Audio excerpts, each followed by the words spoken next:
بسم اللہ الرحمن الرحیم انما یخشی اللہ من عباده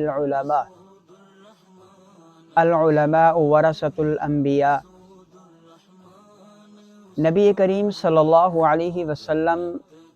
جب دنیا میں تشریف لائے، نبوت کا تاج سر پہنایا گیا، تو آپ نے بہت سارے ایسے طبقات جن کو معاشرے کی نظر سے بہت نیچا دیکھا جاتا تھا، بہت گھرا پڑا تصور کیا جاتا تھا، ایسے بہت سارے طبقات کو رسالت مآب صلی اللہ علیہ وسلم نے اٹھایا، انہیں مقام دیا، مرتبہ دیا۔ مثال کے طور پر سرکار دو عالم صلی اللہ علیہ وسلم کی آمد سے قبل عورت کو کوئی مقام نہیں دیا جاتا تھا، کوئی مرتبہ نہیں دیا جاتا تھا، کھلونا سمجھا جاتا تھا، بیٹی کو زندہ درگور کیا جاتا تھا۔ تو آپ صلی اللہ علیہ وسلم نے آ کر من جملہ عورت کو مقام اور مرتبہ دیا۔ بوڑھوں کو کوئی عزت نہیں دی جاتی تھی، آپ صلی اللہ علیہ وسلم نے آ کر کے بوڑھوں کو عزت دی، مقام دیا۔ اسی طرح بہت سارے طبقات ایسے تھے کہ جن کو آ کر کے رسول اللہ صلی اللہ علیہ وسلم نے مرتبہ دیا، مقام دیا۔ علماء کرام وہ طبقہ ہیں کہ جن کو ہر دور کے اندر عزت ملی، مقام ملا، مرتبہ ملا، اور ہر مذہب کے جو علماء ہیں، ہر مذہب کے جو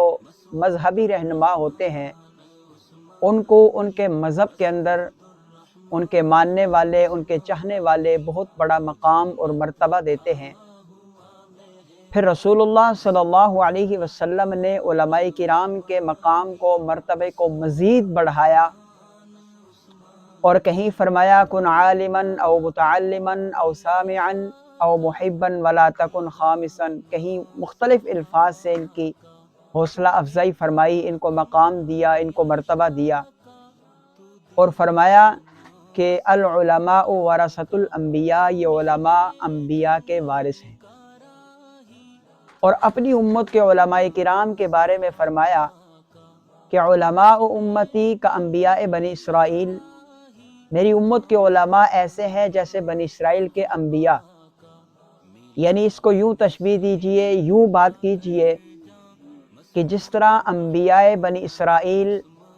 ہر علاقے کے لیے الگ نبی، ہر قوم کے لیے الگ نبی، ہر بستی کے لیے الگ نبی، اسی طرح علماء کرام ہر قوم کے اندر ایک علماء، ہر بستی کے اندر ایک عالم، پھر ان کے اندر بھی بعض کو بعض پر فضیلت ہے، بعض چھوٹے علماء، بعض بڑے علماء۔ لیکن ان سب علماء کرام کے بارے میں اللہ تعالیٰ یوں فرماتے ہیں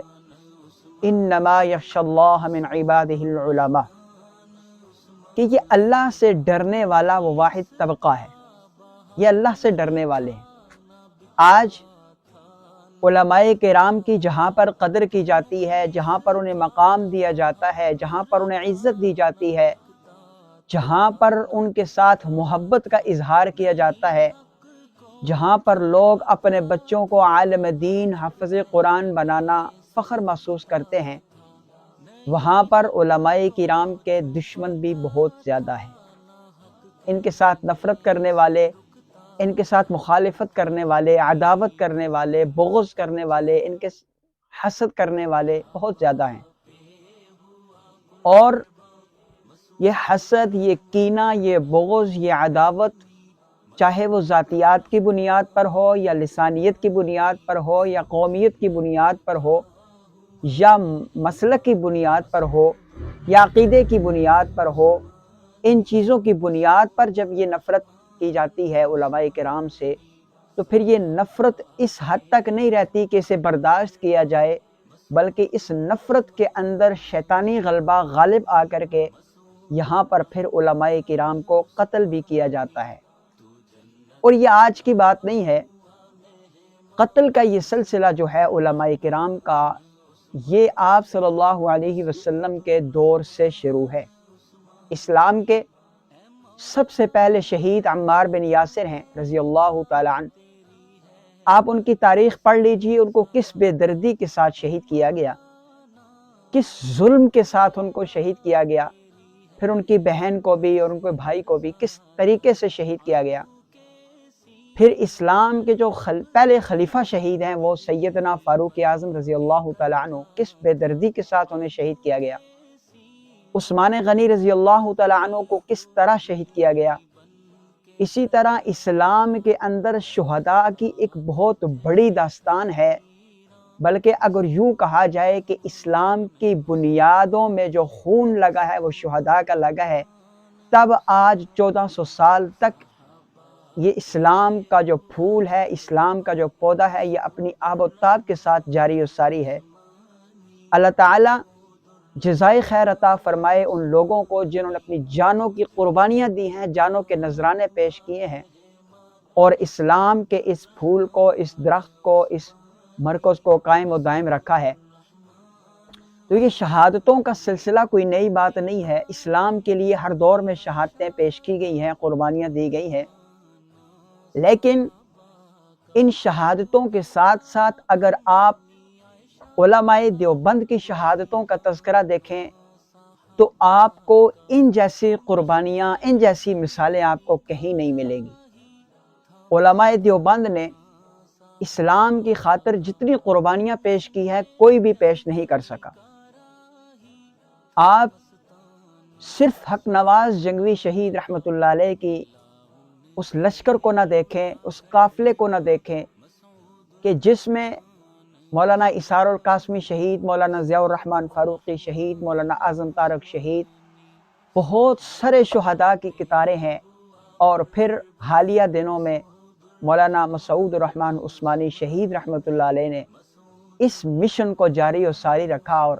اپنی دعاؤں کی قبولیت اللہ تعالیٰ سے کروائی اور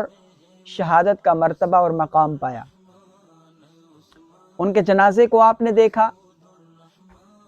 انسانوں کا ٹھاٹھے مارتا ہوا سمندر، اور پھر پورے ملک سے علماء کرام کا وہاں پر تشریف لا کر انہیں خراج عقیدت پیش کرنا، اور ان کے ورثاء کا وہ جذبہ، ان کے ورثاء کی وہ شہادت کے ساتھ محبت اور ماتم نہیں، رونا دونا نہیں، بلکہ اپنے والد کی شہادت پر انہیں مبارکباد پیش کرنا اور قوم کو مبارکباد پیش کرنا، اور یہ کہنا کہ ہم آج اپنے والد کے قاتلوں کی بھیک نہیں مانگیں گے، بلکہ ہم یہ عزم کرتے ہیں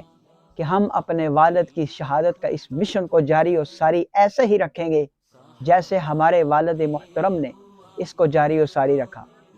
یہ ہے وہ یقین، یہ ہے وہ ایمان، یہ ہے وہ جذبہ اور ولولہ جو ہمارے شہداء کے ورثاء کے اندر ہے۔ آپ ہمیں بھی شہید کریں،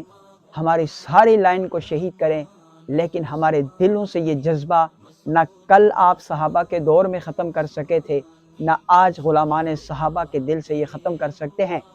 یہ جذبہ وہ ایمانی جذبہ ہے